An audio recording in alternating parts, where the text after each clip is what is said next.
You want to know about the human? Fine, sit. I'll tell it the way it happened, not the way they wrote it down. They wrote it down clean. Reports always come out clean. A little box on a form, a stamp, a signature from someone who wasn't there. But I was there. I had all four of my hands inside his chest when it started, so I get to tell it my way. My name is Vess. I'm a field surgeon of the OSC. We're a small people. You'd think us frail if you saw us. Thin arms, thin voices, eyes too big for our faces. We don't fight. We were never built to fight. We were built to keep other people breathing after the fighting is done, and we are very, very good at it. Better than most. 60 of your years I've had my hands in wounds that would make a stronger species faint. I have held the hearts of 9 different races while they beat. I thought there was nothing left in this galaxy that could surprise me. I was wrong about that. One human proved me wrong in a single night. Let me set it for you. Let me put you in the room. The ship was called the Ninth Ember, a Solace-class hospital ship, old, tired, patched in 40 places with metal that didn't match. She smelled like every hospital ship smells, antiseptic and burnt coolant, and under all of it, the smell nobody talks about, which is fear. Fear has a smell. Anyone who works in medicine knows it. You stop noticing after a while, the way you stop hearing the engines. We were drifting at the mouth of a place called the Cinder Reach. It's a dead region. A star died there a long time ago badly, and left behind a cloud of red dust and cold rock that the sensors can't see through. Perfect place to hide a hospital ship. Perfect place to hide anything. Both sides used it that way, which is exactly why it was never really safe. There was no weather out there, of course. Space has no weather. But the Reach had a kind of weather anyway, a slow red glow that came through the viewports and painted everything the color of an old bruise. When you'd worked a double shift and your eyes were burning, you'd look up and everything was that dull red, and it did something to you. Made you feel like the whole galaxy had already bled out and just hadn't fallen down yet. That night we were full, over full. There'd been a push at a moon 3 jumps out. I never learned its name. They don't tell surgeons the names, they just send us the broken parts, and the shuttles kept coming. 212 wounded on a ship rated for 140. We had bodies in the corridors. We had bodies stacked in the cargo hold on grav cradles, floating a hand's width off the deck so we could walk between them. The auto surgeons never stopped. You could hear them all through the ship, that soft, wet click and hum, dozens of them working at once. And under it, the low choir of the pain dampers trying to keep everyone quiet. I remember thinking, I have never been this tired in my life. And then they brought in Jonah Reeves. I didn't know his name yet, that comes later. All I knew was what the intake said, and the intake said almost nothing, because there was almost nothing left of him to describe. Human male. Terran infantry, the patch on what was left of his shoulder said Ashfall Regiment, a burning tree stitched in black. A plasma lance had gone through his chest, not near his chest, through it. It had taken the front of him, ribs, muscle, one lung mostly gone, the sac around his heart burned open. The wound had cauterized itself on the way in, which is the only reason he hadn't emptied out onto the shuttle floor. That's what plasma does. It kills you, and then it politely seals the door so you die slower. He should have been dead. I want to be very clear about this, because everything after only makes sense if you understand where we started. That man should have been dead on the shuttle. He should have been dead before the shuttle. By every rule of every medicine I have ever practiced, on any world for any species, he was already a corpse that hadn't gotten the message. The 2 soldiers who carried him in wouldn't leave. That's the first strange thing. Humans do that, they cluster around their wounded like they can hold the life in with their bodies. One of them, a young one, had blood up to his elbows that wasn't his own, and he kept saying the same thing over and over. He came back for us, you understand, he came back twice. I didn't understand. I was already reaching for my instruments. Get them out, I told the orderly. Not unkind, just true. You cannot work with the living crowding the dying. Get them out and get me Halloran. Dr. Sabine Halloran was our chief surgeon. Human, like most of the command staff on a Terran ship, but she'd trained on OSC methods, and she was the only human I have ever fully trusted with a scalpel. She came in already gloving up, took one look at the hole in the man's chest, and her face did the thing a doctor's face does when it stops hoping and starts calculating. "Comfort measures," she said quietly. "There's nothing here." And she was right. She was right, Bai. I want to be honest with you about that. Under normal law, that was the correct call. You don't spend a miracle on a man who's already gone when you have 200 others who might live if you spend it on them instead. That's the ugly arithmetic of a hospital ship. Every surgeon learns it, and every surgeon hates it, and every surgeon does it anyway. I opened my mouth to agree with her. And that's when the man on the table opened his eyes and looked straight at me. You have to understand something about wounds like that. When the heart sac is burned open, when a lung is gone, when the body has lost that much of itself, the eyes don't open. The lights are already off inside. Consciousness is the first thing to go and the last thing to come back, if it ever comes back at all. But his eyes opened, and they weren't the dull, drifting eyes of a dying man. They were sharp. They found me the smallest, strangest-looking thing in the room, a four-armed gray creature with a face he'd probably never seen before, and they held on. His lips moved. No air behind them. The lung was gone. He had nothing to push the words with. But I have spent 60 years reading the mouths of the dying in 100 languages, and I read his. "Not yet." That's what he said. 2 words shaped in silence, aimed at me like they were the only 2 words left in him, and he'd been saving them. Not yet. I have thought about those 2 words every day since. I still don't know how to explain what they did to me. I'm not a warm creature. My people aren't a warm people. We keep our distance so the losing doesn't hollow us out. But something in me, something old and stubborn that I didn't know I still had, heard those 2 words and refused to let go. "Get me a lattice," I said. Halloran turned. "Ves. A class 7. Now. Ves, there is nothing to build on. Half his chest is." Then we build the half back. I was already moving. My 4 hands don't wait for the rest of me to catch up. You take the airway, I take the cavity. Move, Sabine. She looked at me for one long second. Then she swore in her own language, a word I won't repeat, and she moved. Let me tell you what a Class 7 reconstructive lattice is, because it matters. It matters more than anything. It was never meant to save someone. I need you to hold on to that. The lattice was a stopgap, a bridge. When a body has lost too much to survive on its own, but you need it to last long enough to reach a real facility, you install a lattice, a scaffold of living mesh, seeded with reconstruction nanites that spreads through the wound and does the body's job for it. It builds temporary structure. It filters the blood the missing organ can't filter. It holds the walls up while the real work waits. It's a crutch, a brilliant crutch, but a crutch. You install it, you stabilize, you ship the patient somewhere with proper facilities, and then a real surgeon removes the lattice and rebuilds the patient properly, slow and careful, over months. The lattice is designed to be temporary because it has to be. It's aggressive. It integrates fast, deep, into nerve and bone and blood, because it has to work fast to save a life. But that same aggression is why you take it out as soon as you can. You do not let a Class 7 lattice stay in a body. It's a fire you light to keep someone warm through one bad night, and you put it out before it burns the house down. That's the doctrine. That's what every med school on 40 Worlds teaches. Install, stabilize, extract.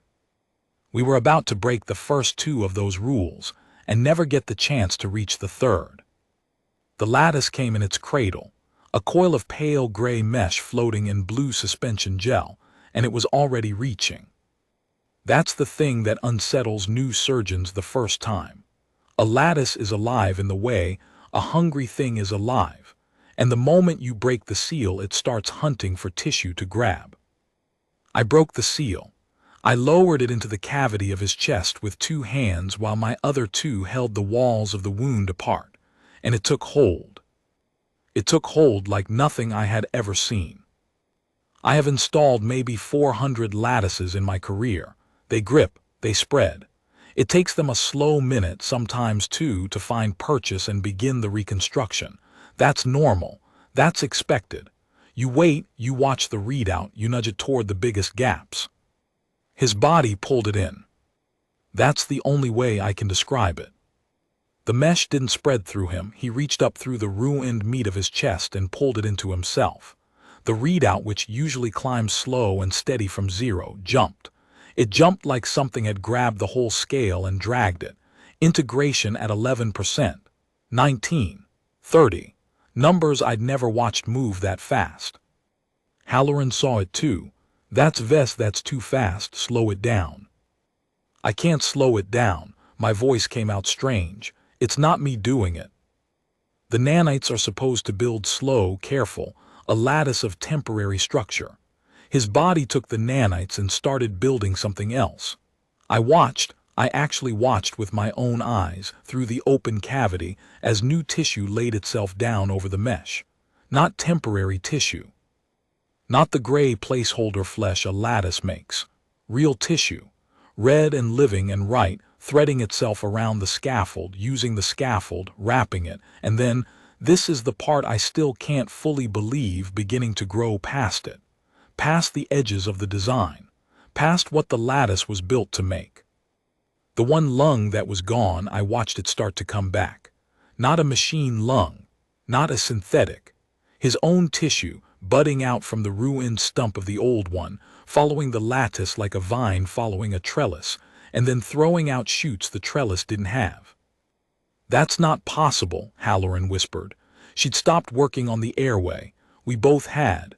We were just standing there with our hands inside a man who was rebuilding himself in front of us. Vess. That is not possible. The heart, which had been laboring, ragged, one beat from stopping, the heart steadied. Then it got stronger. Then it got louder, a deep, even thunder I could feel through my palms, a beat that did not belong to a dying man. It belonged to something in its prime, something that had never been more alive. Integration hit 100%, and then the readout, which only goes to 100, because a lattice is only ever supposed to fully integrate and stop. The readout broke. It just showed a symbol I'd never seen, an error, a machine admitting it had no numbers left for what it was measuring. And Jonah Reeves took a breath. A full breath, deep, both lungs, one of them minutes old.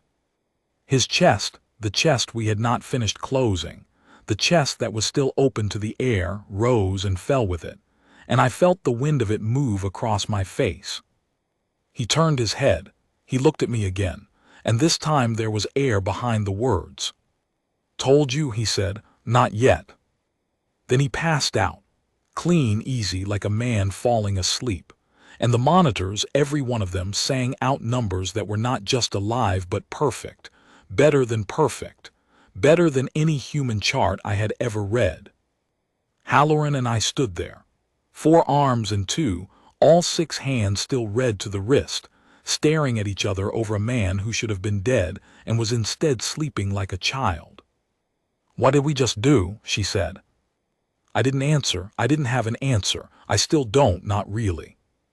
But I'll tell you what I thought, standing there in that bruise-red light with the click-and hum of the auto surgeons all around us and 200 dying strangers in the corridors outside. I thought we didn't do that. He did. We didn't tell anyone, not at first. What would we have said? The dying human rebuilt himself past the limits of the lattice and now reads healthier than any soldier on the ship. They'd have pulled us both off duty and sent a psych officer. On a full ship in the middle of a war, you don't spend words on things nobody will believe. You put your patient in a quiet corner, you watch him, and you keep your mouth shut. So we moved him. There was a small recovery bay off the main ward, 6 beds, meant for the ones stable enough not to need the machines but too weak to be dumped in the corridors. We put him in the corner. I told the ward staff he was a lattice case. stabilized, monitor him and don't touch him, and I'd handle him personally. Then I went back to work, because there were 200 others, and the arithmetic doesn't stop just because one number stops making sense. But I checked on him. All through that long shift, every hour I found some reason to walk past that corner bay, and every hour the reading was the same, not stable, climbing. Slow now, not the wild leap of the surgery, but still climbing. Bone density up, muscle density up, nerve conduction faster than a human's has any right to be. The lattice was still in him. You can't take it out that fast, and anyway I wasn't sure I could take it out at all now, not with his own tissue wrapped through it so completely you couldn't tell where the man ended and the machine began, and it was still doing something, still building, still improving on a design that was never meant to be improved on. Around the 5th hour, I found Halloran standing at the foot of his bed with a data slate, not moving. I ran his blood, she said, not looking up. 6 times. I thought the analyzer was broken. And she turned the slate around so I could see. I don't fully understand human blood work. It's her specialty, not mine. But I understand a graph, and every line on that graph was climbing off the top of the chart. His cells are dividing at 4 times the normal rate, she said, cleanly. No errors. No cancer, which is the first thing you'd expect and the thing that should have killed him hours ago. Just faster, better. Everything a human body does, his is doing more of and doing it right. She lowered the slate. The lattice didn't replace what he lost, Vess. It taught his body a better way to be a body, and his body learned it. And now it's applying it to all of him. Everywhere, all at once. I looked at the man in the corner bed. Asleep, peaceful.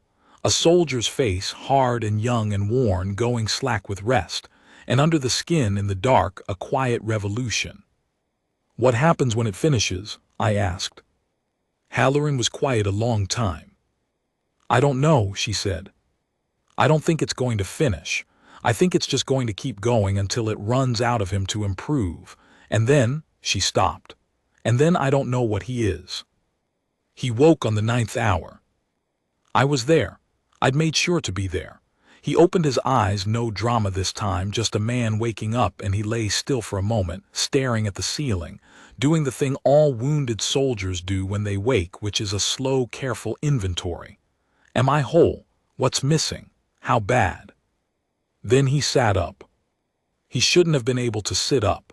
9 hours after the kind of wound he'd taken, even with a perfect recovery, a human should have been flat on their back for a week. He sat up like he was getting out of bed on an ordinary morning, swung his legs down, looked at his own hands, turned them over, looked at his chest, where the skin was smooth and new and unscarred over a wound that should have taken his life. Then he looked at me. You're the one, he said. His voice was rough but steady. The little gray one, you had your hands in me. I did.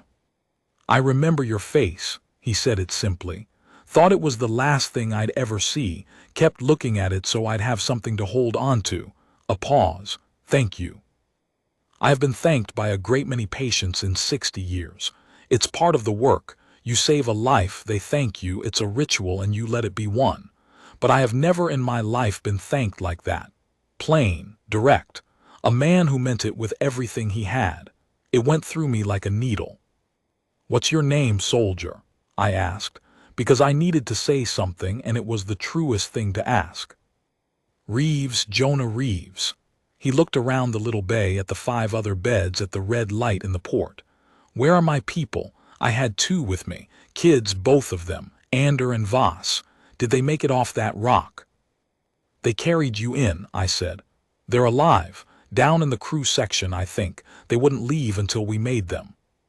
Something in his face eased. Good, he said softly, that's good. And then quieter, almost to himself, worth it then. I should have called Halloran. I should have called command. I should have done 100 sensible things. Instead I pulled up a stool.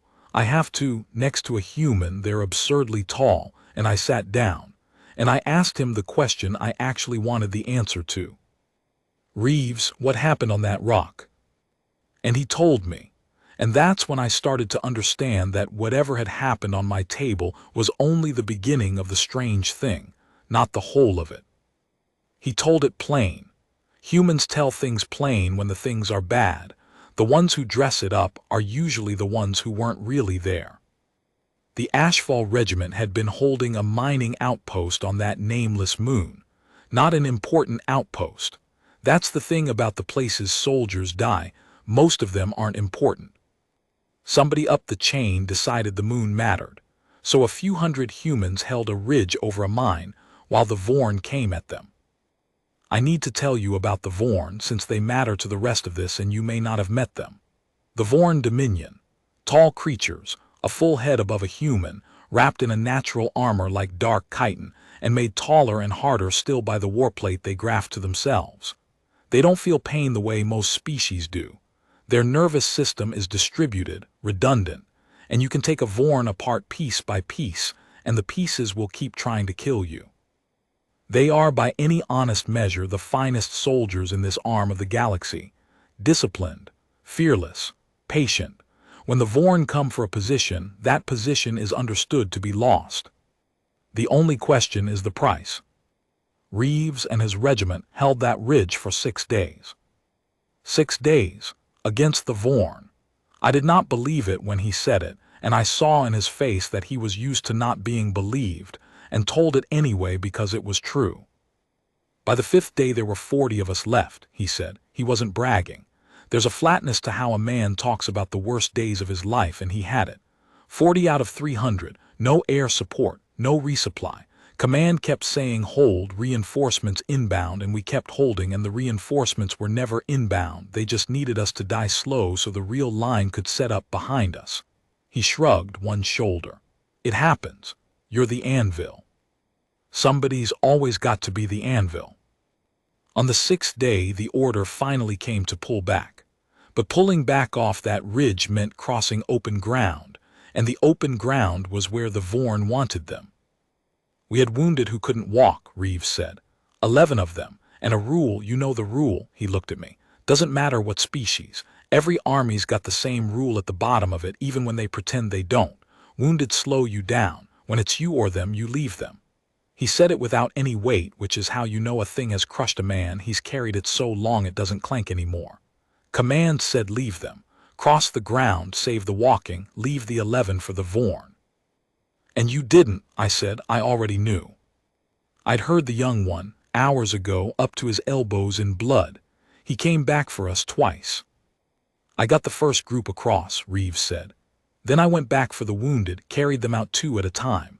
It's not far when you say it. It's about 100 meters of open ground with Vorn on the ridge behind you. He looked at his hands again. I made it 4 trips, 8 of the 11. On the 5th trip is where the lance caught me. Right through, front to back, and I went down about 10 meters from cover with 2 men on my shoulders. A pause. Ander and Voss came out and dragged all 3 of us in. That's the last I remember. Just Voss screaming at me to keep my eyes open, and this.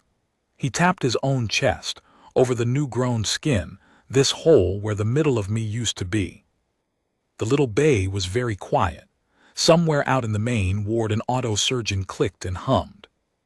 3 men still on that ridge, Reeves said. The 3 I didn't get to. I think about that more than the whole. I didn't know what to say. My people don't fight, and so we don't have the words for what fighting does to a soul. I only had the words of a surgeon, which are useless for this. So I said the only true thing I had. You should be dead, I told him. You understand that, everything you just described, it kills a human, any human. The wound alone should have killed you, but before the wound. 6 days on that ridge. 5 trips across that ground. Reeves, a human body cannot do what you did. It runs out, it breaks. The strength isn't there. He looked at me for a long moment. It was there, he said quietly. It's always there. That's the thing nobody tells you. When it's them or your people, the strength is always there. Your body's got more in it than it ever spends. You only find out how much when there's a reason worth the cost. He almost smiled. Costs everything, though. That's why the body hides it from you, rations it out. If you spent it every day, it'd kill you in a week. I have replayed that moment 10,000 times, because I think, without meaning to, he told me exactly what happened on my table. His body already knew how to be more than human. It always had. It just kept the door locked, the way any body does, because the more would burn him out. The lattice didn't make him strong. The lattice was never meant to make anyone strong.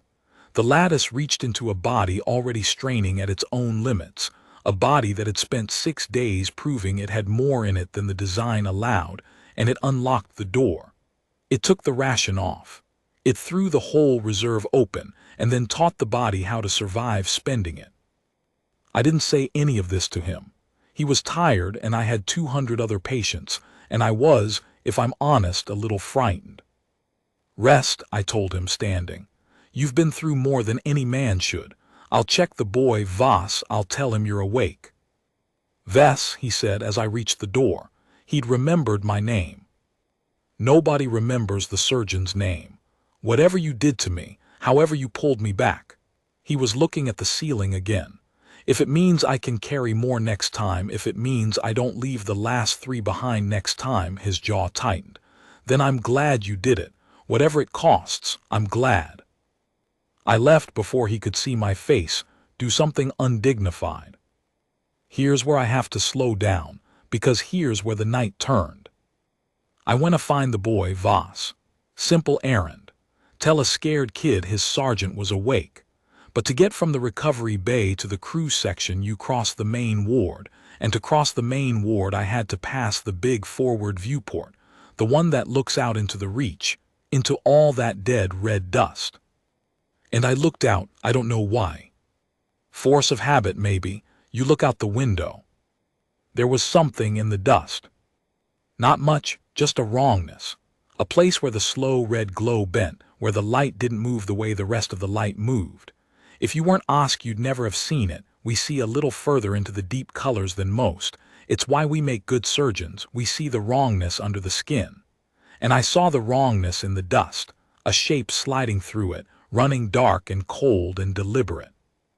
A ship with its lights killed and its heat baffled, coasting in on the 9th ember out of the one direction the sensors couldn't see. I knew the shape. Everyone in that part of the galaxy knew the shape. Long and barbed and built like the things that made it, hard, patient, and without mercy. Vorn. They tracked their prey. Of course they had. You don't spend 6 days killing 300 humans and then just let the survivors slip away. The Ashfall Regiment's shuttles had run for the Reach to hide, and the Vorn had followed the blood trail, and now a Vorn raider was sliding up on a hospital ship packed with 212 wounded and a skeleton crew, and exactly 0 people aboard trained to stop it. Hospital ships are marked. There are laws. There are agreements signed by species who barely agree on anything that say you do not fire on the marked ships, you do not board them. The wounded and the ones who heal them are outside the war. The Vorn have never signed those agreements.